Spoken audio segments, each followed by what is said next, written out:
సభాధ్యక్షులు, ఈ సమావేశంలో పాల్గొంటున్న పెద్దలందరికీ నమస్కారాలు. సిలుకూరు బాలాజీ టెంపుల్ ప్రధాన అర్చకుడు రంగరాజన్ గారిపై జరిగినటువంటి దాడిని డివైఎఫ్ఐ తీవ్రంగా ఖండిస్తూ ఉంది. ఈ దాడులు, మూకదాడుల విషయంలో వెంటనే స్పందించి ఇలాంటి కార్యక్రమాలు పెడుతున్నటువంటి కేవీపీఎస్ తెలంగాణ రాష్ట్ర కమిటీని అభినందిస్తూ ఉన్నాం. రంగరాజన్ గారి పైన జరిగినటువంటి దాడి తర్వాత కొంతమంది ప్రజా సంఘాలకు వెళ్ళినప్పుడు మేము కూడా అక్కడికి వెళ్ళి వారిని కలిసి పరామర్శించడం జరిగింది. భారతదేశంలో హిందూ మతం పేరుతోటి మతోన్మాదాన్ని తలకెక్కించుకున్నటువంటి కొంతమంది హింసని, అరాచకవాదాన్ని సృష్టించి ప్రజల్ని భయాందోళన గురిచేసి హిందూ మతం పేరుతోటి ఈ దేశంలో ఓట్ల రాజకీయాలు చేయాలంటే ఒక రాజకీయ ఎత్తుగడలో భాగంగా ఇలాంటి దాడులన్నీ కూడా జరుగుతూ ఉన్నాయి.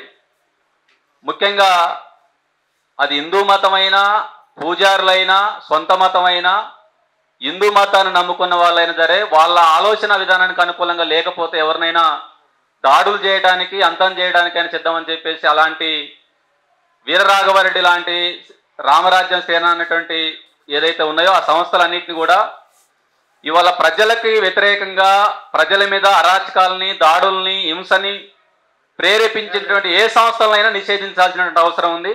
అందుకు రౌండ్ టేబుల్ సమావేశంలో పెద్దలందరూ మాట్లాడిన విధంగా ఇది మరింత విస్తృతపరచాల్సిన అవసరం ఉంది.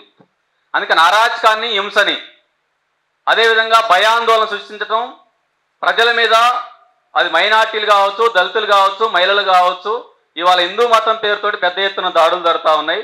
కానీ హిందూ మతాన్ని అభిమానించేటటువంటి ప్రజల పట్ల ఎలాంటి భిన్నాభిప్రాయాలు ఉండాల్సినటువంటి అవసరం లేదు. కానీ ఆ మతం పేరుతోటి సాగిస్తున్నటువంటి అరాచకవాదాన్ని, హింసావాదాన్ని ఖచ్చితంగా మనందరం కూడా ఖండించాల్సినటువంటి అవసరం ఉంది. అది ఎలాంటి సంస్థ అయినా సరే నిషేధించాల్సిన అవసరం ఉంది. రాజ్యాంగానికి వ్యతిరేకంగా, ఇవాళ లౌకిక తత్వానికి వ్యతిరేకంగా మాట్లాడేటువంటి ఎంతటి సంస్థనైనా నిషేధించాల్సినటువంటి అవసరం ఉంది. ఇవాళ వాళ్ళు దేశద్రోహులుగా మిగిలిపోతారు, రాజ్యాంగ వ్యతిరేకులుగా మిగిలిపోతారు. ఎందుకంటే ఈ దేశంలో చాలామంది పూజారులు ఉండొచ్చు, కానీ రంగరాజన్ గారు చాలా డెమోక్రటిక్గా వ్యవహరించారు. ఇవాళ అక్కడ అందరినీ సమానంగా చూసేటువంటి ఒక వ్యవస్థని ఆయన కొంత ప్రయత్నం చేయాలని చూస్తూ ఉన్నారు. కానీ రాజ్యాంగానికి లోబడి ఉంటా అని చెప్పేసినటువంటి ఒక పూజారిగా మనం ఆయన మద్దతు తెలపాల్సిన అవసరం ఉంది. ఇవాళ హిందూ ఉదారవాదులారా మీరందరూ ఆలోచించండి అని చెప్పేసి వారు వేసిన కరపత్రం చాలా బాగుంది. అది మరింత విస్తృతపరచాలి. అందుకని వాళ్ళ హిందూ మతం పేరుతోటి హిందూ భక్తులు ఎవరైతే ఉన్నారో, హిందూ ప్రజల మీద ఎవరైతే ఉన్నారో వాళ్ళ మీద దాడి జరుగుతూ ఉంది. అందుకని హిందూ ప్రజలారా మీరు మేల్కొనండి. ఇవాళ మీ హిందూ మతమే ఆర్ఎస్ఎస్ దాన్ని ఇవాళ పచ్చిగా ఇవాళ వక్రీకరిస్తూ ఇవాళ హిందూ ప్రజల మీద దాడులు చేస్తూ ఉంది. అది అనేక రకాల దాడులు చేస్తూ ఉంది, హింసావాదాన్ని ప్రేరేపిస్తూ ఉంది. కాబట్టి ఇలాంటి సంస్థలన్నీ కూడా ఇవాళ హిందూ ఉదారవాద భక్తులైనా, హిందూ ప్రజలైనా కూడా మేలుకోవాల్సినటువంటి అవసరం ఉంది. ఇవాళ పూజారుల మీద దాడి జరిగింది. రేపు హిందూ మతాన్ని నమ్మేటువంటి ఎవరైనా సరే ఆర్ఎస్ఎస్ వాళ్ళు, వాళ్ళ యొక్క విశ్వ హిందూ పరిషత్ కానీ, ఇతరత్ర బజరంగ దళ్ లాంటి సంస్థలు కానీ వాళ్లకు చెప్పినట్టు వినకపోతే ఎవరినైనా దాడులు చేస్తారు, ఎవరినైనా అంతం చేస్తారు. వాళ్ళ లక్ష్యం అదే. వాళ్ళ లక్ష్యం హిందూ మతాన్ని రక్షించాలి, హిందూ మతంలో ఉన్నటువంటి పరమత ద్వేషం ఇట్లాంటివి కాదు. వాళ్ళకి కావాల్సింది రాజకీయం. అందుకని మీరు భిన్నాభిప్రాయాలు నేనున్న ఈ దేశంలో హిందూ ఉగ్రవాదాన్ని వాళ్ళు నెలకొల్పాలని ప్రయత్నం చేస్తూ ఉన్నారు.